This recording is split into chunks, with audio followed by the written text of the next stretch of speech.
حضور اکرم علیہ الصلوۃ والسلام قریب گئے، سلام کیا اور ان کو اللہ کی دعوت دی، قرآن کریم کی آیت پڑھی۔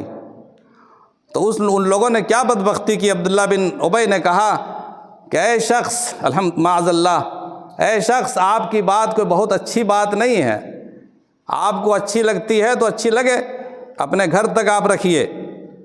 اپنے گھر میں آپ دعوت دیجئے، کوئی آپ کے پاس آئے تو اس کو سنائیے، ہماری مجلسوں میں آ کر کے ڈسٹرب کرنے کی ضرورت نہیں ہے۔ حضور اکرم علیہ الصلوۃ والسلام کو کیسی تکلیف پہنچی ہوگی۔ حضرت عبداللہ بن رواحہ کھڑے ہو گئے، وہ صحابی تھے، کہا نہیں یا رسول اللہ فرمائیے، آپ بولیے کیا بولتے ہیں، فرمائیے آپ۔ پھر وہاں سے جب حضرت سعد بن عبادہ کے پاس پہنچے، جن کی عیادت کے لیے جا رہے تھے، وہ سردار تھے اپنے قبیلے کے، وہاں اس قصے کا ذکر حضور نے فرمایا کہ دیکھیے اس بدبخت نے اس طرح کی بات کہی۔ انہوں نے کہا یا رسول اللہ